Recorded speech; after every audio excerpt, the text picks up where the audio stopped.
Nah, ketika Fatihah itu sebegitu keramatnya, sebegitu topnya, itu setan rapat, singkat cerita itu yang tadi dipimpin oleh iblis yang sedang terkapar apa?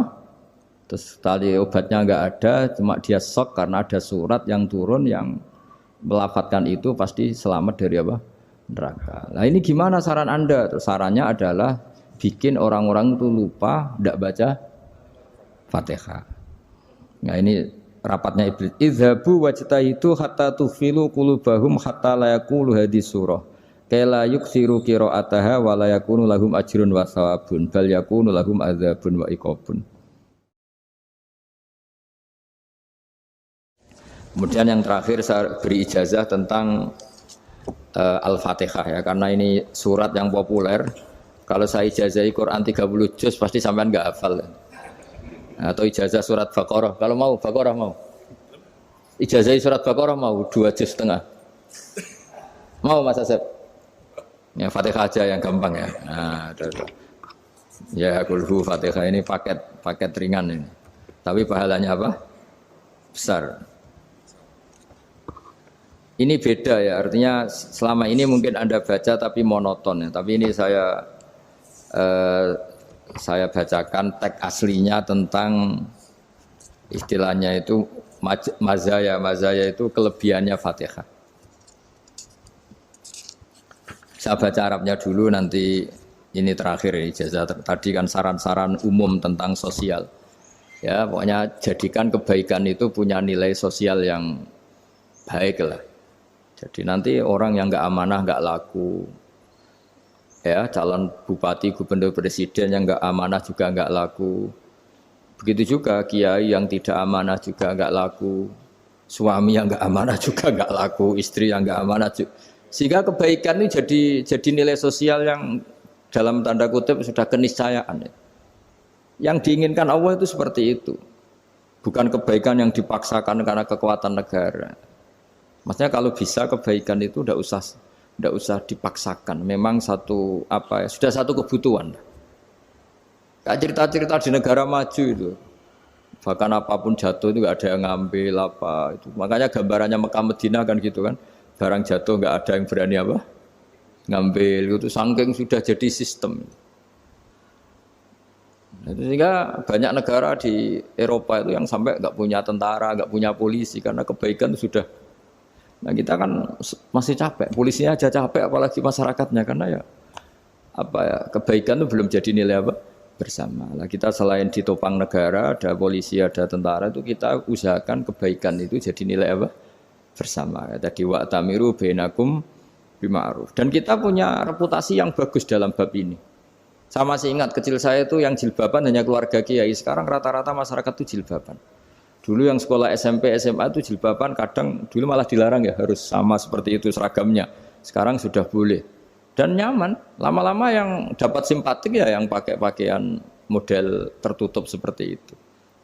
Lama-lama gamane cara wong golek mantu ya golek yang seperti itu daripada yang blodor. Lama-lama jadi nilai bersama. Ya ingin saya seperti itulah. Di terminal juga sama. Orang mau makan cari warung yang kelihatan ada ayat kursinya, pakai jilbab, atau paling enggak dia enggak mungkin lah nyuguhkan yang tiren atau yang haram. Akan ada garansi sosial, ada apa? Ada garansi apa? Sosial dengan penampilan yang soleh itu kan, masa iya nyuguhkan oplosan babi gitu misalnya itu. Jadi nilai sosial itu harus harus benar-benar jadi nilai. Sehingga negara biar enggak capek-capek itu. Polisi juga gak capek kan karena tugasnya corong Jawa mau ngawat-ngawati tok, tapi sudah tidak perlu tegang karena kebaikan sudah jadi nilai bersama. Ya, ingat-ingat ya ayatnya tadi wa'tamiru bainakum bima'ruf. Jadi kebaikan itu harus jadi nilai bersama. Iktimar itu menjadi urusan bersama. Makanya kalau kita rapat besar disebut apa? Muktamar. Muktamar itu urusan bersama. Ya tadi, imamnya sholat juga menopang Gojek karena enggak lama-lama nopang Grab, nopang Kernet, nopang penjaga Indomaret, penjaga bensin, pom bensin. Lah dia hanya punya waktu 5 menit terus imamnya baca Baqarah kan. Iya imamnya mursyid, mungkin dia tambah lama tambah dapat aplaus dari muhibbinnya, tapi makmumnya Dia tambah lama dapat penghormatan dari pecintanya, tapi kitanya wah khusyuk wali kan dia dapat status naik lah, kita yang sudah tidak ikut jadi wali diganggu apa pekerjaannya. Kalau ada imam seperti itu sampai mufarokoh saja. Niat ya Allah sampai sini saja saya makmum orang itu. Silakan orang itu punya urusan sendiri dengan jenengan ya sudah atau salib saja apa. Ya, itu boleh kalau dalam fikih namanya apa? Mufarokoh. Mufarokoh itu niat. Tapi kamu jangan langsung selonong mufarokoh, niat dulu. Pamit sama Allah bahwa sekarang mau mufarokoh. Ya, tapi ya jadi sholat yang aneh kan, imamnya masih rukuk, kamu terus sujud, terus apa-apa selesai ya. Mungkin dalam pandangan itu orang lain ini maksudnya makmum gimana ini kok begini. Tapi sudahlah Allah Maha tahu. Insya Allah dimaklumi. Ya saya baca tentang Fatihah ya, karena sampean pasti sering baca Fatihah. Supaya apa sekaligus jadi jimat lah gitu. Jadi kalau kamu sering di jalan-jalan yang mungkin sepi atau mungkin kan tidak semua teman Grab itu nasibnya bagus yang di Semarang Jogja. Mungkin yang di Kalimantan di Papua kan ada yang 10 kilo gak ketemu rumah, ya kan? Ya lihat di TV itu kan kasihan kan. Sudah 10 kilo gak ketemu rumah, penumpangnya kewekar preman tuh kan. Ini makan orang enggak kan gitu. Kan ujiannya dua. Kalau penumpangnya cantik itu ya kecoba syahwat, kalau preman takut. Jadi orang itu selalu ujian itu. Sing sedengan itu kan jarang orang itu. Jadi kalau penumpangnya perempuan cantik ujiannya itu syahwat, kalau preman ujiannya ketakutan. Kalau orang yang lemah bawa uang ujiannya kamu ingin garong. Jadi hidup itu memang semuanya ujian. Liyabluwakum ayyukum ahsanu amala. Makanya saya sering ditanya oleh teman-teman, Gus, nah ujiannya kenal wong wedok elek piye sama, kenal wong ayu ujiane syahwat, kenal wong elek ujiane ngenyek, itu sama-sama dosa. Syahwat ya dosa, ngenyek juga dosa. Wah elek keriting untune metu ya dosa ngomong gitu. Kadang-kadang orang berpikir enak kancanan wong elek gak dosa. Kata siapa kancanan wong elek itu ya dosa karena bawaannya ngenyek. Ngenyek itu menyepelekan itu. Makanya saya itu ya nggak mau berteman sampean. Nanti kan bawaannya ngenyek atau seneng ya tidak tahu saya. Ya sudah ada takdir saja kalau ketemu ya tak ulang ngaji gitu. Tapi ini ngaji terakhir, setelah ini ngaji biasa aja, tidak usah resmi gini. Ngaji kok resmi aneh. Pokoknya nanti suatu saat kalau pandemi sudah berlalu saya akan ngaji Rebone, lalu ini ngaji. Ini ngaji yang kurang bagus karena ngatur kiai kurang berkah ini. Nanti tapi ya lumayan lah masih mau ngaji. Ngaji kok tanggal ini jam ini.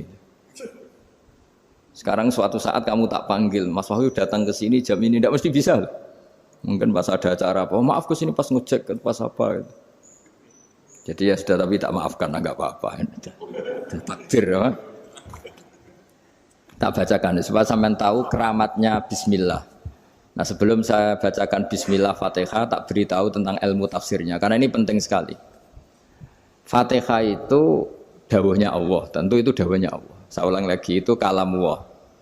Tapi yang sudah diberikan kesampaian ke kita semua. Sehingga seakan-akan itu menjadi dawuhnya kita ke Allah. Jangan salah loh ya, Fatihah itu dawuh Allah, tapi sudah diberikan ke kita. Sehingga posisi kita itu yang punya itu. Nah kenapa ini perlu dijelaskan? Karena nanti ada kalimat iyyaka na'budu wa iyyaka nasta'in. Kalau itu masih kalam Allah, berarti Allah ngomong ke kamu, ngendikan ke kamu, kepadamu aku menyembah. Masa Allah menyembah kamu? Nah, sehingga ilmu tafsir itu menyelesaikan itu dulu ya. Saya ulang lagi ya, sebelum sampean sering baca Fatihah, aku yakin ya sering baca. Tapi barokahnya tidak paham itu tidak pernah janggal. Enggak paham itu ya penting supaya tidak iskal, tidak janggal. Sebetulnya di kalimat itu ada yang janggal. Kalau Fatihah itu kalimatnya Allah atau kalam Allah, bagaimana dengan kata-kata iyyaka na'budu? Masa Allah ngendikan ke kita, kepadamu kami menyembah. Masa Allah menyembah kita?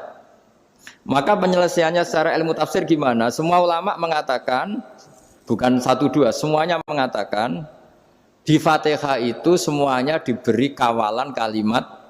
Saya ulang lagi ya, di Fatihah itu semuanya diberi awalan kalimat qulu, katakan wahai hambaku begini. Ya, katakan wahai hambaku begini. Nah, begini ini pelajaran dari Allah yang sudah diberikan ke kita. Terus kita mengatakan bismillahirrahmanirrahim, alhamdulillahirabbil, termasuk kita mengatakan iyyaka na'budu wa iyyaka nasta'in. Jangan bayangkan Allah ngendikan ke kita. Kalau Allah ngendikan kita berarti gini, hei wahyu, ihdinas siratal mustaqim, tunjukkan saya jalan yang benar. Nah nanti kamu terus, ya Allah, Anda aja minta tolong saya minta tolong siapa kan? Jadi panjang kan? Ya, saya ulang lagi ya. Jadi itu di Ulumul Quran diterangkan gimana? Sebelum baca Fatihah, ya. Fatihah itu kalamullah, ngendikane Allah, tapi yang sudah diajarkan ke kita dan sudah milik kita, sehingga kalimat itu menjadi milik kita. Tapi ya kalamullah, tetap kalamullah, tapi sudah menjadi milik kita. Sudah paham ya? Ya pinter nah.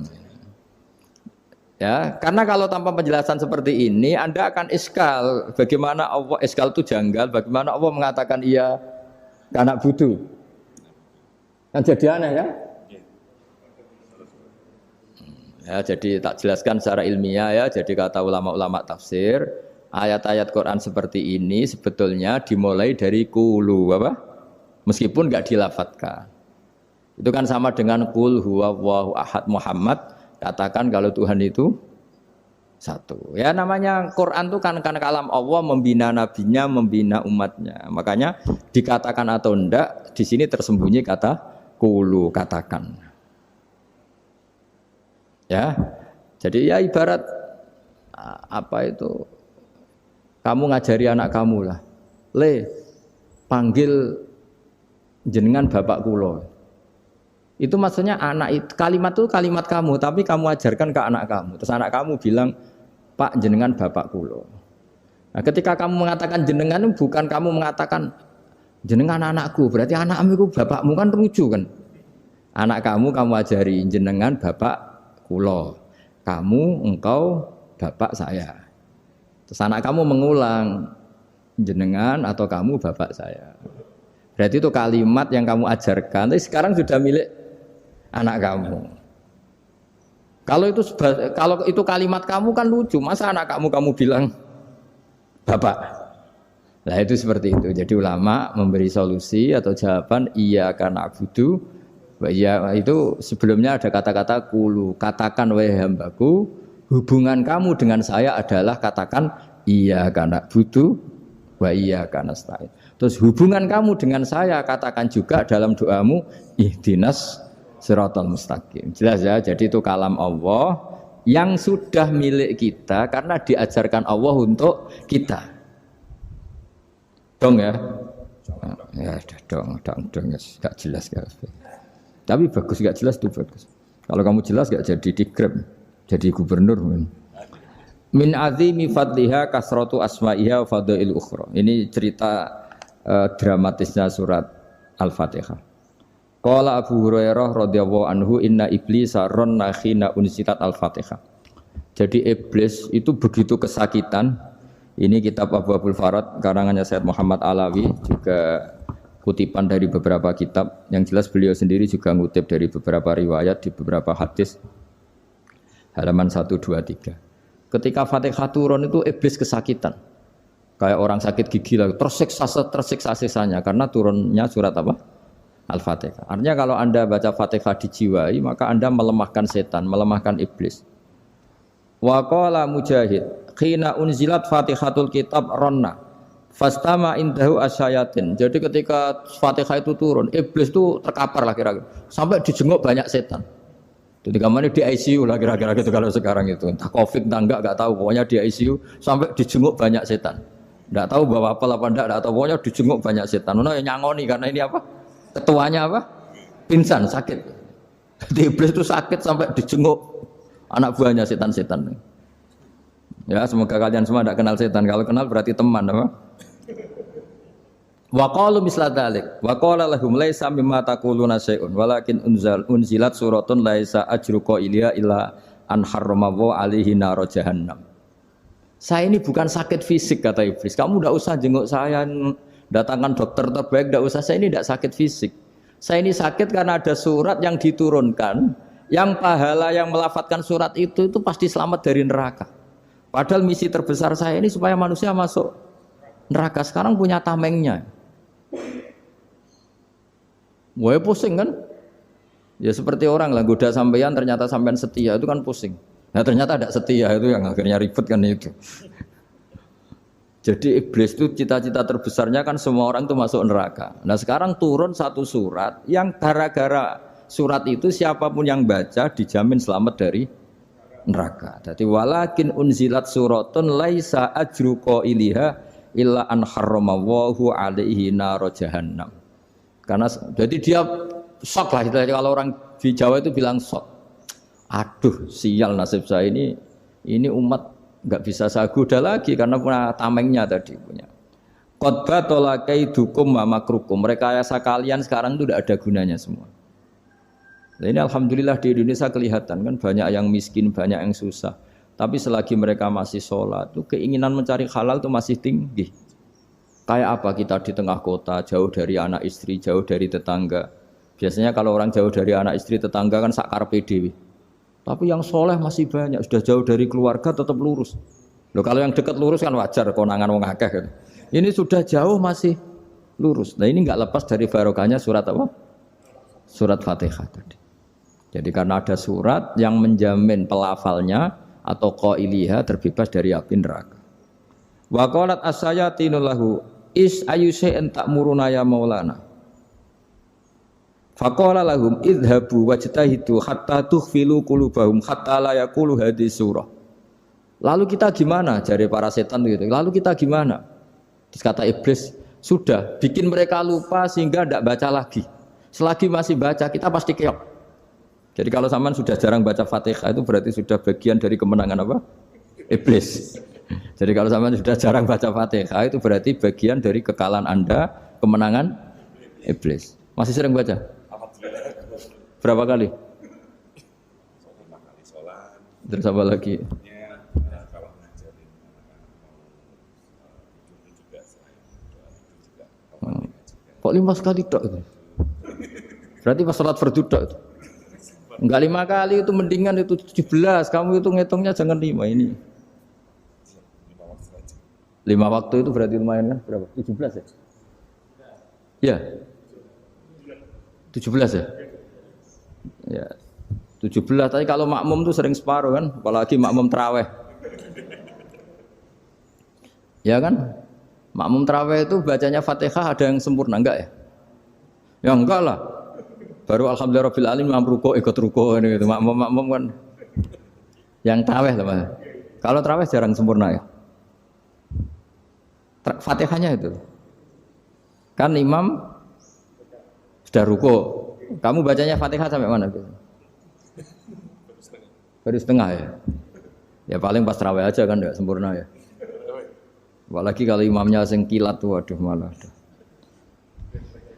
Nah, ketika Fatihah itu sebegitu keramatnya, sebegitu topnya, itu setan rapat singkat cerita itu yang tadi dipimpin oleh iblis yang sedang terkapar apa? Terus tali obatnya enggak ada, cuma dia shock karena ada surat yang turun yang melafatkan itu pasti selamat dari apa? Neraka. Nah ini gimana saran Anda? Terus sarannya adalah bikin orang-orang itu lupa tidak baca Fatihah. Nah ini rapatnya iblis. Idzabu wajtahidu hatta tufilu qulubahum hatta la yaqulu hadhihi surah. Kala yuksiru qira'ataha wa la yakunu lahum ajrun wa thawabun bal yakunu lahum adzabun wa iqabun.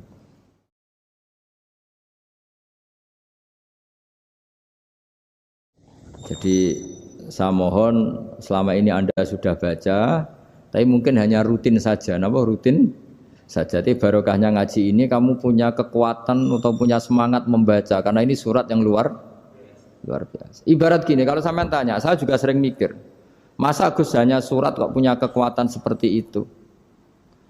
Di dunia ini kata Allah, mulai Nabi Adam sampai kiamat, nggak ada yang bisa menandingi kekuatan kalimah. Kalimah itu kata-kata, nggak ada yang bisa menandingi kata-kata. Misalnya Anda nge-grab, berangkat istri cuek, berangkat cuek. Itu beda dengan ketika meskipun satu kalimat. Wes Pak, muga-muga dilindungi pangeran, mugi-mugi jenengan selamat. Itu menjadi teduh dan semangatnya luar biasa karena kayak mendapat support. Jadi kira-kira kalimat itu hubungannya kita dengan Allah Fatihah itu seperti itu. Kamu melafadzkan satu kata-kata yang dibenarkan langit bumi, dibenarkan aras, dibenarkan malaikat, dibenarkan semua penghuni di dunia ini. Sehingga tuh efeknya luar biasa. Itu seperti gini ya, kamu cerai sama istri, terus nikah lagi katut babon. 10 tahun anak kamu dididik, ibunya benci kamu. Dan memang Anda layak dibenci. Dididik. Dan sampai nggak pernah manggil kamu Pak. Suatu saat, kamu tentu rindu kan, ingin dipanggil Bapak oleh anak kamu. Suatu saat anak ini manggil kamu Pak E. Wah itu senengnya bukan main. Hanya sebuah kata-kata. Makanya kadang-kadang orang itu tanya sama kiai, ijazah lafadz ini gunanya apa sih? Itu ijazah-ijazah itu untaian kata-kata. Yang kata-kata ini dibenarkan langit dan bumi dan aras dan para malaikat sehingga efeknya itu luar. Nah ibarat seperti itulah. Kamu melafadzkan Fatihah itu melafadzkan kata-kata yang dibenarkan Allah dan Rasul dan semua malaikat, semua penghuni langit. Maka ini efeknya pasti luar. Nah di sini lah orang-orang dulu itu tahu keramatnya itu sehingga ketika melawan Belanda, melawan Jepang dulu itu kalimat-kalimat itu menjadi mantra yang luar biasa. Doa yang luar biasa. Tapi di era modern karena orang sudah tidak ngerti itu, dianggap itu mantra, jimat, khurafat, bid'ah, waduh ribet meneh. Sebetulnya tidak seperti itu. Memang kata-kata ini kekuatannya luar biasa. Sama kesakitan hati kamu juga karena itu. Ngojek wangilan. Lha Pak di bojo kok kowe gagah tok kere. Wah, iku seling terus mesti. Padahal kalimat itu kan tidak melukai secara fisik, tapi apa kerjanya sesuk sarasa-rasen. Karena terus dengan pengadilan seperti itu kan, ngapain kerja demi perempuan yang seperti ini? Lagi-lagi kata-kata ini luar. Nah bayangkan kalau kata-kata itu adalah kalimat yang diajarkan Allah lewat Rasulnya, lewat malaikat Jibril. Kayak apa kekuatannya? Nah, kira-kira Fatihah itu gitu. Kalimat yang baik, kalimat thayyibah diajarkan oleh Allah dan Rasul, kayak apa kira-kira kekuatannya? Pasti luar biasa.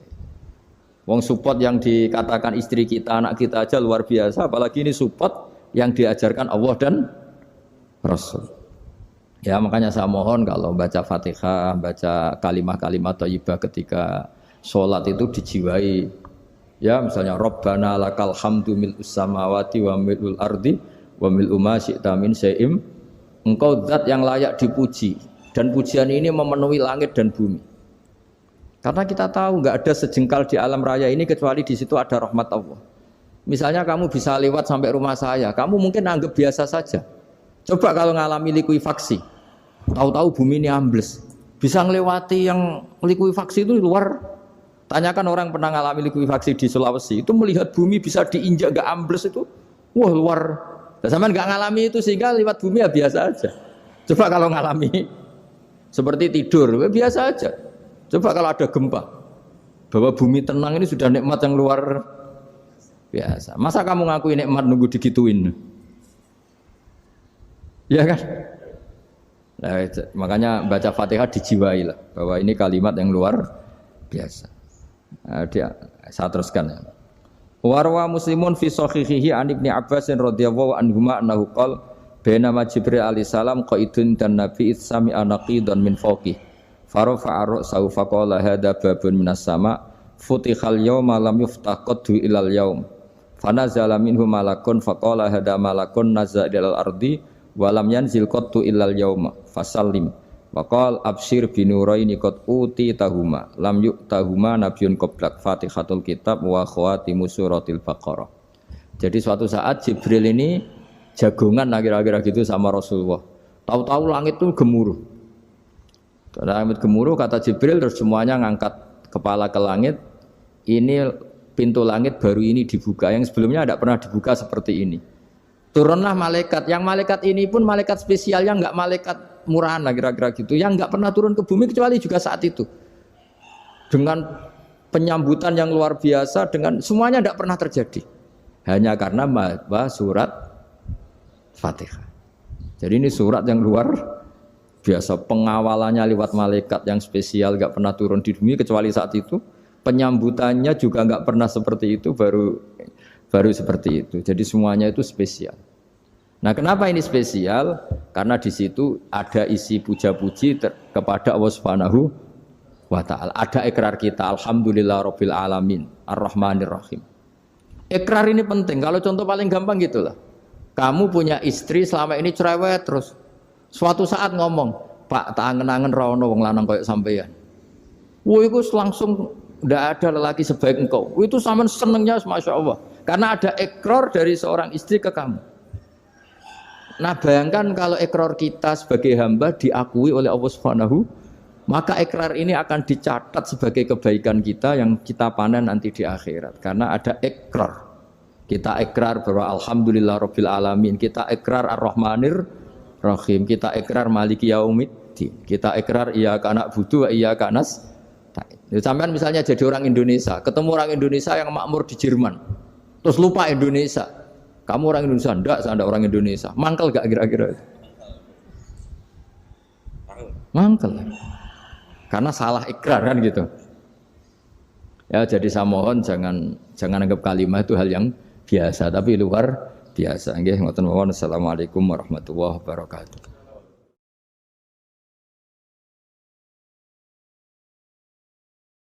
Saya berkali-kali kampanye di mana-mana lah, kampanye dan menganjurkan.